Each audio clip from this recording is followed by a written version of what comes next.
स्वागत है आप सभी का हमारे चैनल हिंदी साहित्य साधना में। आज हम लोग महादेवी वर्मा की कविता फिर विकल है प्राण मेरे को करने वाले हैं। इसकी पहले वाली क्लासों में हम लोग महादेवी वर्मा की 3 कविताओं को कंप्लीट कर चुके हैं। मैं नीर भरी दुख की बदली बीन भी हूँ, मैं तुम्हारी रागनी भी हूँ, यह मंदिर का दीप इसे नीरव जलने दो। तो तीनों ही क्लासों को अगर आप लोगों ने नहीं देखा है तो आप लोग इसी वीडियो के डिस्क्रिप्शन बॉक्स में जाके इन क्लासों को भी देख सकते हैं। फिर विकल है प्राण मेरे, ये जो कविता है ये महादेवी वर्मा के सांध्य गीत काव्य संग्रह में संकलित है और ये प्रश्न जो है ये पेपर में पूछा जा चुका है, तो आप लोग इसे याद रखेंगे। इस कविता में महादेवी वर्मा ने परमात्मा को देखने की उत्कट इच्छा को अभिव्यक्त किया है और वो अपने और परमात्मा के मिलन में आने वाली बाधाओं को हटा देना चाहती हैं और उनके जो प्राण हैं वो परमात्मा से मिलने के लिए व्याकुल हैं। अब हम लोग इस कविता को पढ़ना स्टार्ट करते हैं। फिर विकल है प्राण मेरे, तोड़ दो यह क्षितिज मैं भी देख लूँ उस ओर क्या है, जा रहे जिस पंथ से युगकल्प उसका छोर क्या है, क्यों मुझे प्राचीर बनकर आज मेरे श्वास घेरे। फिर विकल है प्राण मेरे, इन पंक्तियों में महादेवी वर्मा कहती हैं कि मेरे प्राण फिर से व्याकुल हो रहे हैं, अर्थात वो परमात्मा के विरह में मेरे प्राण व्याकुल हो रहे हैं, वो परमात्मा से मिलना चाहते हैं। तोड़ दो यह क्षितिज मैं भी देख लूँ उस ओर क्या है। क्षितिज वो स्थान होता है जहाँ पर धरती और आकाश मिलते हुए दिखाई देते हैं, तो उसी की ओर संकेत करती हुई कवित्री कहती है कि इस क्षितिज को तोड़ दो, इस क्षितिज को तोड़ दो, मैं भी देखना चाहती हूँ कि इस क्षितिज के उस तरफ क्या है। हो सकता है इस क्षितिज के उस तरफ परमात्मा हो और मुझे उनके दर्शन हो जाएं। जा रहे जिस पंथ से युगकल्प उसका छोर क्या है। पंथ यानी कि रास्ता। तो कवित्री कहती है कि जिस रास्ते से होकर ये युग बीत रहे हैं, कल्प जो है वो गुजर रहे हैं, क्या उसका कोई अंतिम छोर है।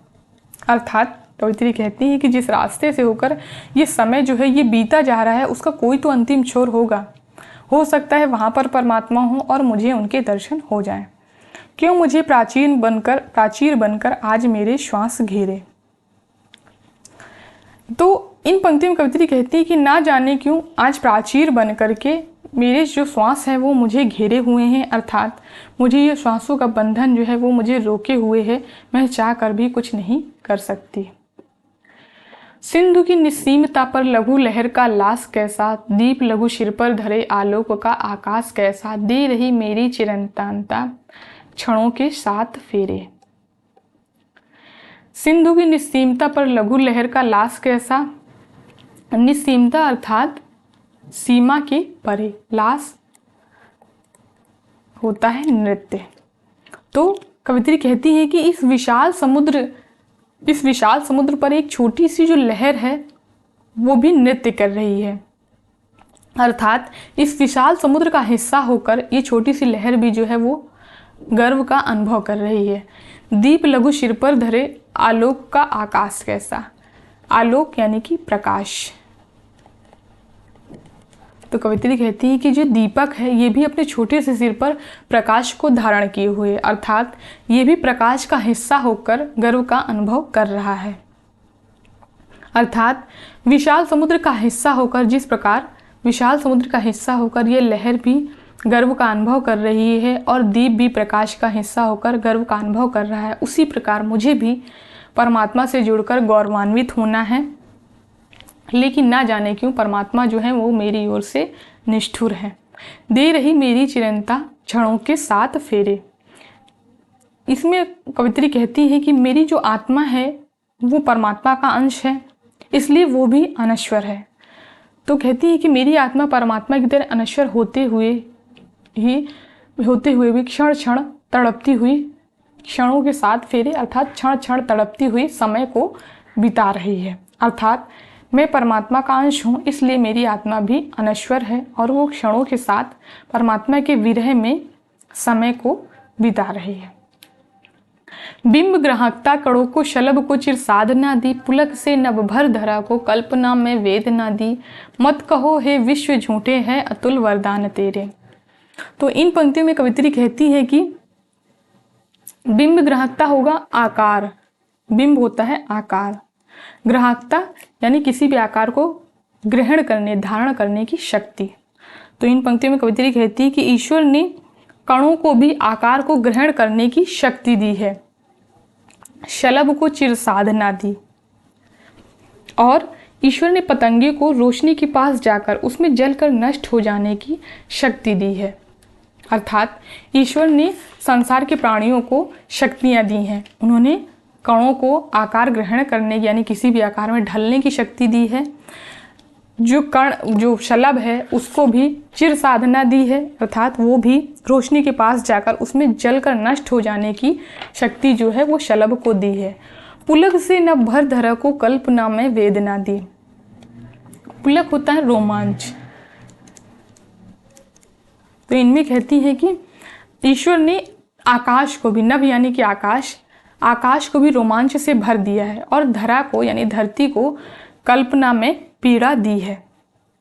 अर्थात धरती को आकाश के विरह में ऐसी पीड़ा से भर दिया है कि जिसकी कल्पना भी नहीं की जा सकती।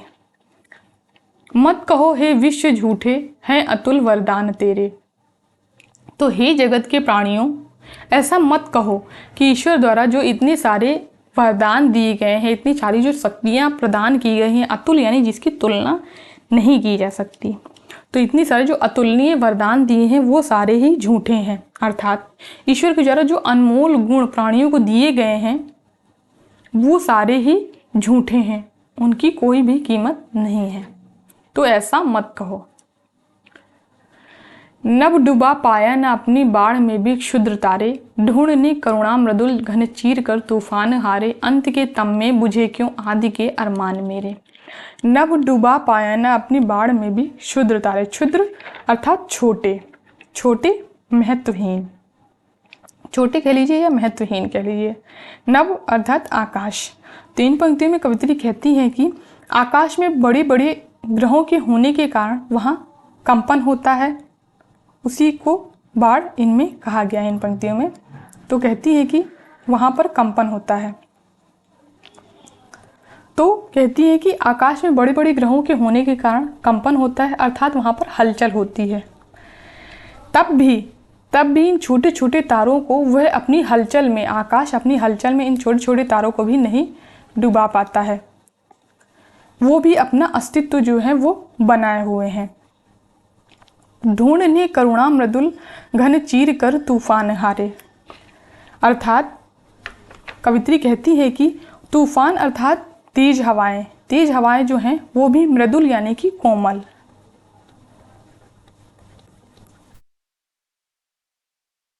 तो इन पंक्ति में कवित्री कहती है कि तूफान अर्थात जो तेज हवाएं हैं वो भी अनेक कोमल बादलों को चीर कर निकल जाती हैं, मानो वे उन बादलों के बीच करुणा को खोज रही हैं, लेकिन उन्हें अंत में तूफान हारे यानी उन्हें अंत में उन हवाओं को हार का ही सामना करना पड़ता है, अर्थात निराशा का ही सामना करना पड़ता है। अंत के तम में बुझे क्यों आदि के अरमान मेरे।